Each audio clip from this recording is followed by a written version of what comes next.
한 번쯤은 깊이 생각해 보셔야 합니다.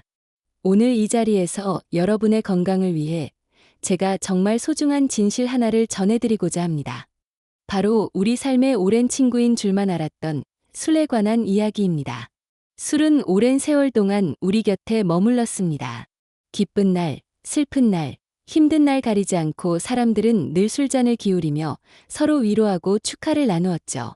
그렇게 우리는 어느 순간부터 술을 마치 진짜 친구처럼 여기게 되었습니다. 삶의 중요한 순간마다 함께하며 기쁨과 슬픔, 웃음과 눈물을 나누는 작은 잔. 그 속에서 우리는 진정한 관계를 맺고 있다고 믿었습니다. 하지만 과연 술은 진정 우리의 친구일까요? 우리가 잘 모르는 사이, 술은 우리 몸속 깊은 곳부터 조용히 파고들어 우리의 건강을 조용히 무너뜨리기 시작합니다. 간, 심장, 혈관, 뇌세포까지 눈에 보이지 않는 손상은 서서히 쌓여 어느 날 돌이킬 수 없는 치명적인 병으로 이어지곤 합니다. 더욱 무서운 것은 이 한 잔쯤은 괜찮겠지라는 안일한 믿음입니다. 스트레스를 풀기 위한 작은 즐거움이라고 스스로를 설득하며 우리는 술에 대한 경계심을 너무나 쉽게 내려놓습니다. 그러나 과학은 명확하게 말합니다. 술은 조금이라도 괜찮지 않다고. 아주 소량의 음주조차도 우리 몸의 세포를 자극하고 장기적인 손상을 유발할 수 있다고 경고합니다. 이제는 우리가 그동안 당연하게 받아들였던 술과의 관계를 다시 돌아보아야 할 때입니다. 그리고 술이라는 이름 아래 가려졌던 진짜 위험의 얼굴을 직시해야 합니다. 오늘 이 이야기를 통해 여러분이 술에 대해 다시 한번 깊이 생각해보는 작은 계기를 가지시길 진심으로 바랍니다. 건강을 지키는 첫걸음은 알면서도 외면했던 진실을 용기 있게 마주하는 데서 시작됩니다. 술은 처음부터 우리를 위협하는 존재로 다가오지 않습니다. 오히려 삶의 빈틈을 조용히 파고들며 마치 친근한 이웃처럼 우리에게 접근합니다. 처음에는 동료들과의 가벼운 회식 자리였습니다. 수고했다. 오늘 하루 애썼다는 격려의 의미로 잔을 주고받으며 웃음꽃을 피웠습니다. 혼자 있는 날엔 고단한 하루를 위로하기 위해 작은 소주 한 병을 곁에 두기도 했습니다. 오늘만큼은 나를 위해라는 말로 스스로에게 술을 허락했죠. 그렇게 술은 특별한 날에만 마시는 것이 아니라 아무렇지 않게 반복되는 일상 속으로 물처럼 스며들었습니다. 스트레스를 해소하기 위해, 기분 좋은 기념일을 축하하기 위해, 혹은 단지 외롭지 않기 위해 우리는 술을 선택했습니다. 그럴 때마다 마음 한쪽에서는 조심해야 한다는 생각이 들었지만 적당히 즐기면 괜찮아라는 안일한 믿음이 그 경계심을 너무나 쉽게 무너뜨렸습니다. 사회는 우리를 끊임없이 설득했습니다. 술은 삶의 윤활유다. 좋은 사람들과 좋은 술은 행복을 만든다. 심지어 한두 잔은 건강에도 좋다는 말이 때로는 전문가의 입을 빌려 전해지기도 했습니다. 하지만 과연 그럴까요? 술이 우리 몸에 남기는 흔적은 단순히 숙취로 끝나지 않습니다. 단 한 번의 음주만으로도 우리 간에 큰 부담을 주고 뇌세포를 자극합니다.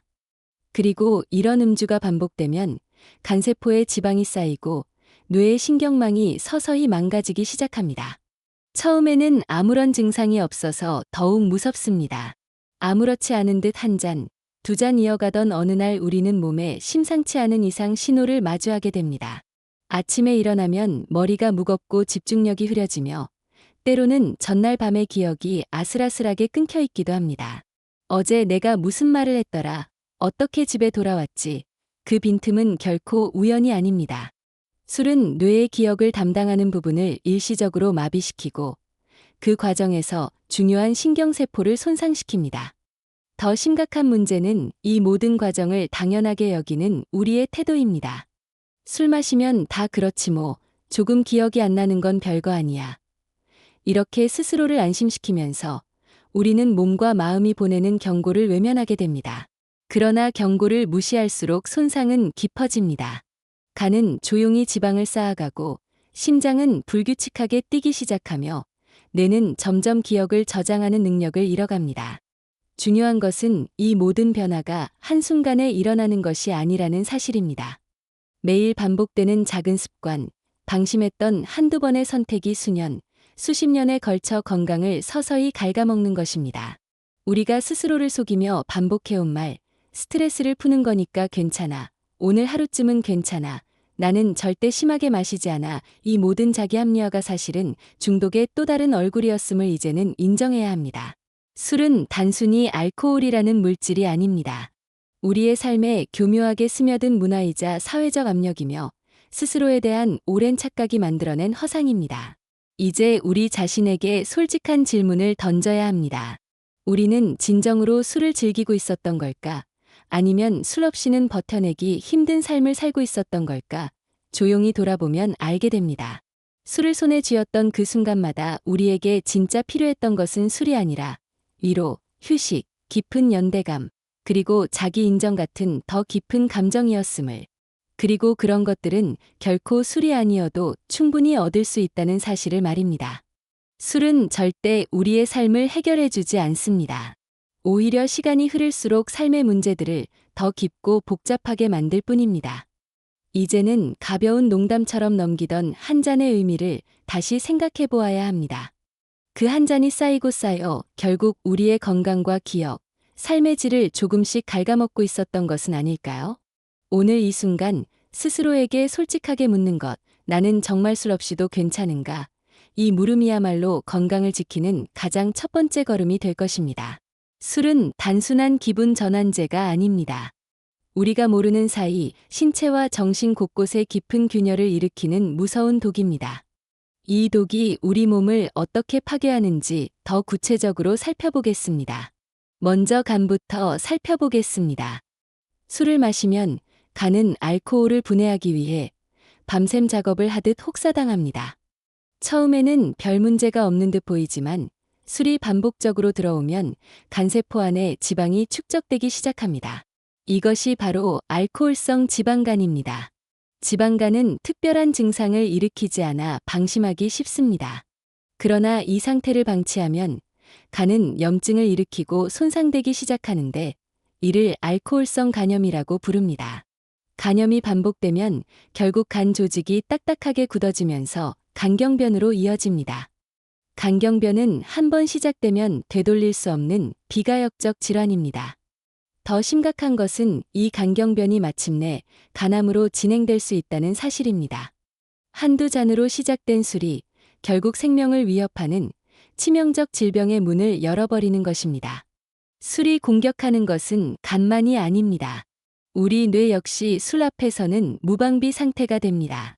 술을 마시면 뇌세포 사이의 신호 전달이 느려지고 음주가 반복될 경우 뇌구조 자체가 위축되기 시작합니다. 쉽게 말해 뇌가 쪼그라드는 것입니다. 특히 술을 많이 마셨을 때 기억이 끊기는 현상을 블랙아웃이라고 부르죠. 블랙아웃은 단순한 취기가 아닙니다. 그 순간 뇌의 기억 저장 기능이 일시적으로 정지한 것입니다. 이런 현상이 잦아지면 기억력 저하는 물론 결국에는 알코올성 치매로 이어질 위험이 커집니다. 아직 젊다고 생각했는데 어느 순간 일상생활조차 힘들어지는 참담한 상황이 찾아올 수 있습니다. 또한 술은 우리의 혈관을 공격합니다. 알코올은 혈압을 불안정하게 만들고 혈관 내벽을 손상시킵니다. 이로 인해 심근경색, 뇌졸중 같은 심각한 심혈관 질환의 위험이 높아집니다. 혈관이 손상되면 우리 몸의 모든 장기가 고통받게 됩니다. 또한 술은 혈당 조절 기능을 망가뜨립니다. 처음에는 단순한 식욕 증가로 보일 수 있지만 장기적으로는 인슐린 저항성을 높여 당뇨병 발병 위험을 크게 끌어올립니다. 뿐만 아니라 술은 뼈에도 악영향을 미칩니다. 알코올은 뼈를 구성하는 칼슘 대사를 방해하고 골밀도를 낮춥니다. 이로 인해 골다공증이 진행되며 넘어졌을 때 작은 충격에도 쉽게 골절되는 위험이 커집니다. 다시 말해 술 한 잔이 우리의 간, 뇌, 심장, 혈관, 뼈까지 전신을 공격하고 있는 것입니다. 그렇다면 왜 이런 일이 벌어질까요? 그 원리는 간단합니다.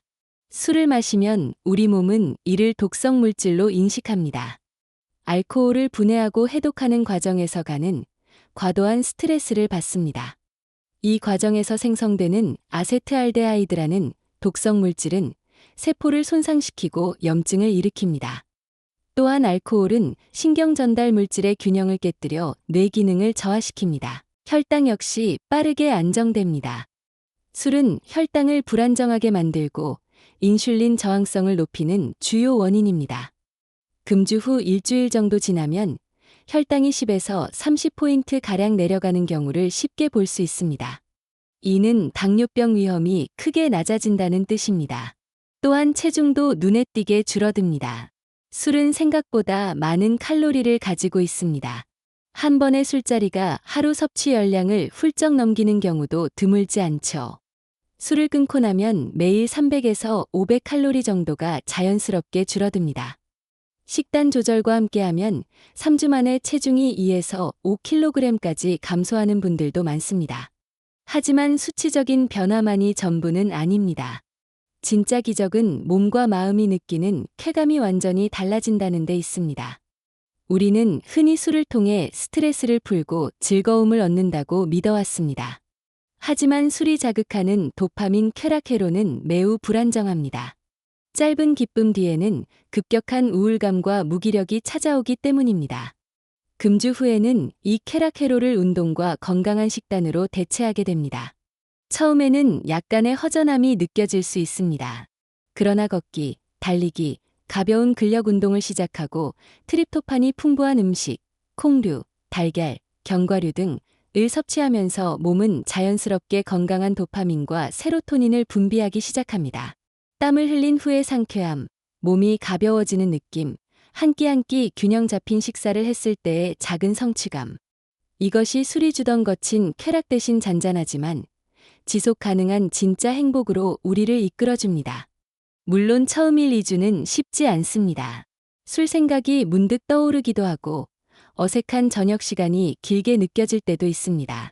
그럴 때마다 나는 술을 포기했다는 생각이 들지 않게 해야 합니다.